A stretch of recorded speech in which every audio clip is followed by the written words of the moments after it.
Welcome sa ating YouTube channel, Main Chart Updates. For today, pag-uusapan naman natin, ito nga pong tungkol pa rin sa flood control project. Kung saan, sinasabi daw ng iba, nadamay na rin daw itong si Alden, sinasabing flood control project. No? Ewan ko nga ba kung bakit nila na isama or bakit nila sabihin natin dinadawit si Alden tsaka itong si Ming sa nasabing flood control project. Dahil nga kasi itong mga media na itong GMA, itong ABS-CBN, tsaka TV5, at saka itong TVJ, at saka yung management ni Main, sila yung may control dyan eh. Kasi sila yung nagpapakita ng mga fake news. No, sila yung nagpapaalala, sila yung nagpapakita, at sila yung sabihin na natin na kasi siyempre, di ba, nagpakasal daw itong si namin, itong si Arjo, kaya isipin ng mga tao na mag-asawa daw sila eh. Yan yung lagi nilang sinasabi. Kaya kung ano yung problema daw ng isa, dami daw yung isa. Itong si Mengay dahil isipin mo, para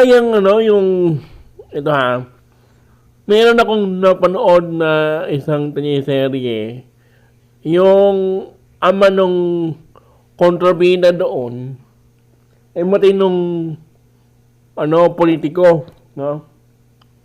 Tapos, yun pala yung anak niyang isa ding politiko, yun pala yung sabihin natin kontrabida, siya yung gumagawa ng mali doon or kumukurakot. Siya yung pinaka head ng siya yung kumukurakot kunyari doon sa show, no? Tapos, walang kaalam-alam yung ama niya na siya pala yung kumukurakot doon or siya yung pinaka-kontrabida dahil anak niya yung taong yun. Tapos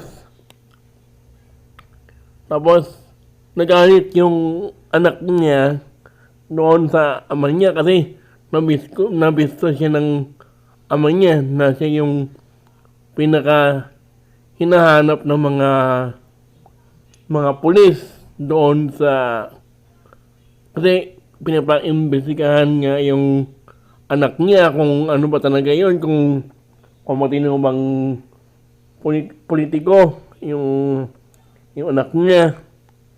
Kasi siya matinong politiko eh doon sa kwento.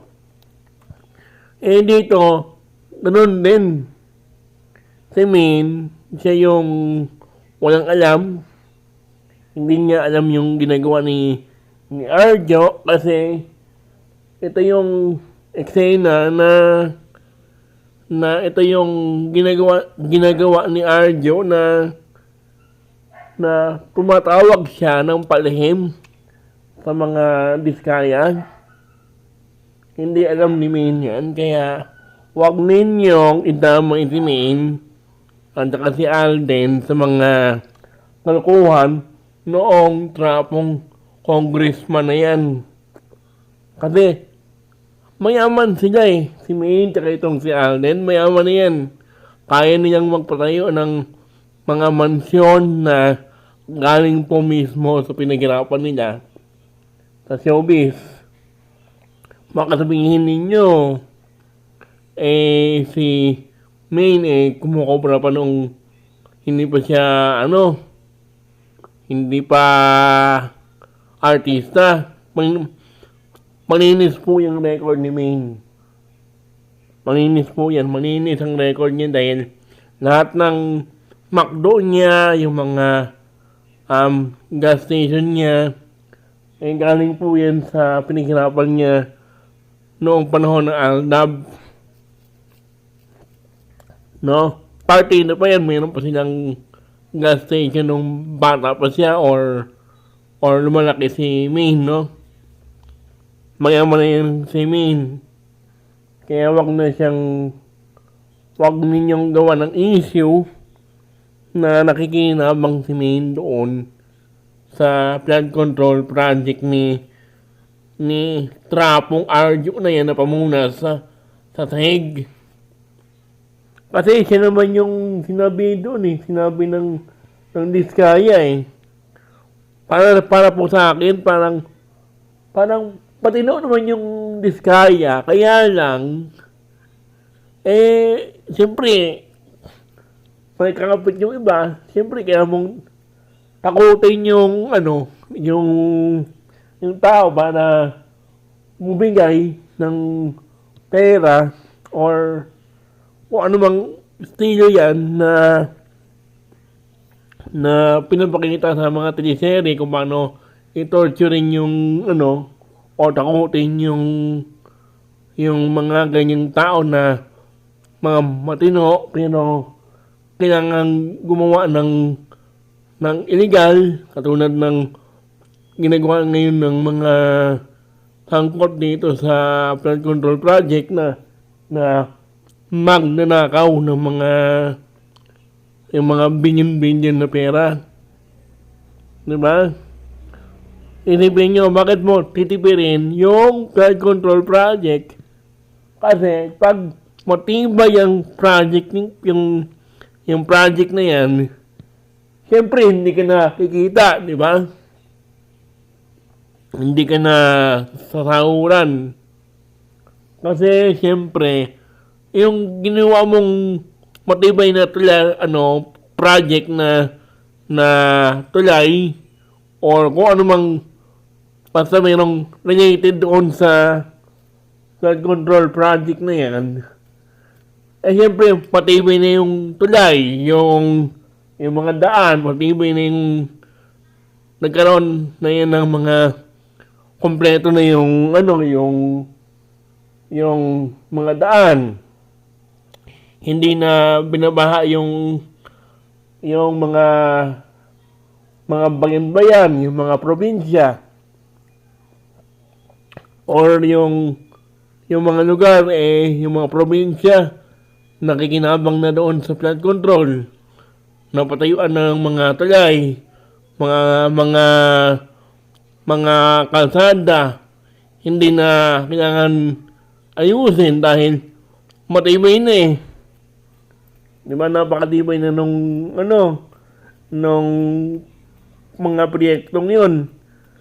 Lalong-lalo na yung dyan sa mga lugar ng Quezon City, Valenzuela, Bulacan, at napakarami pang mga lugar dito sa Metro Manila at saka sa mga malapit sa mga probinsyang na kalapit nung dito sa mga Batangas, sa Laguna, ganyan. Kung matino yung dyan, yung mga daan at saka yung mga nakaupo dyan, siyempre hindi ka na wala ka ng proyekto kasi ilang taon na yung proyekto mong yan natapos na. Siyempre wala ka nang gagawin dahil napakatibay nga ngayon para naman mayroon kang proyekto siyempre kailangan mong tipirin, diba, para mayroon ka ulit proyekto. Kasi hindi ka naman yata bibigyan ng sahod mo pag wala kang ginawa, di ba? Na flood control project. Di ba? Kung totoo nga yung sinasabi nila na kung sakali man na nag-away itong sina Main at saka itong si Arjo at naisipang hiwalayin na itong si Arjo ni Main, sana nga no, para matigil na yung issue, no? Para po sa akin, pwede namang kung hindi talaga meant to be itong si Alden at itong si Main at hindi sila tunay na nagmamahalan, okay lang sa akin, no? Basta wag lang papunta si Main doon sa taong yan na si Arjo, okay lang yan. Point of view ko lang to, pwede naman pong si Main mag-asawa ng non-showbiz. Okay man po sa amin, ng mga Aldab fans yan. Wag lang kay Arjo. Kasi nakita naman natin sa itsurang yan, sa nangyari kay Main tsaka kay Arjo, talagang hindi siya deserve na maging parte si Main ng pamilya at hindi.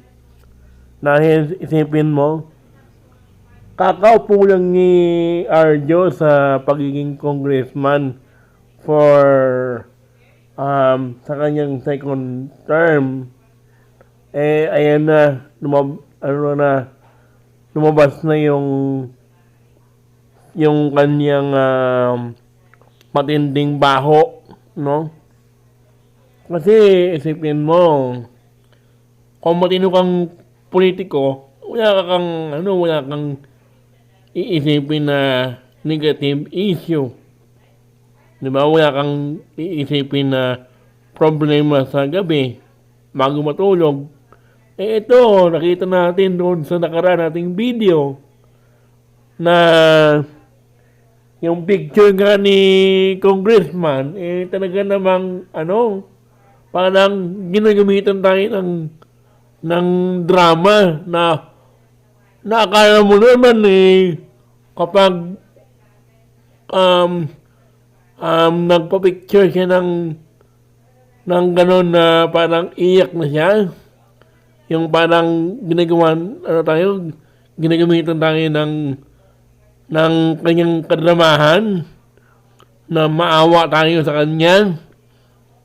No way, hindi tayo maawa dyan dahil trapo nga siya, isa siya sa mga pinapakain o pinapalamon ng government ng, alam mo yan yung pangalan siyang buhaya. Napakalaking buhay ni Arjo na kumakain ng kaba ng bayan. No, hindi siya yung matinong politiko na tulad ni Vico Soto. Sa tingin mo, yan? Siya nga yung, ang ganda-ganda ng image ni Vico Soto dahil, sipin mo, wala siyang issue. Kasi nakikita ng mga tao na yung kanyang cellphone nga, hindi niya mabili-bili ng bago Hindi niya siya makabili ng iPhone Na real talk, kaya niyang bumili ng iPhone. Pero mas pinipili niya yung kanyang cellphone na luma. Isipin mo yun, anak ng mayaman na tao yan anak ng artista yan. Pero yung cellphone niya, lumang-luma na. Doon niyo po makikita yung isang tao na matino kasi hindi siya mahilig mag-travel. Diba? Nakita niyo ba itong si Mayor Vico Soto na namasyal ng higit pa doon sa kanyang term na palagi siyang nasa ibang bansa. Di ba hindi siya lumalabas ng bansa kasi ano eh, matino siyang politiko, hindi katulad ni Arjo na trapo.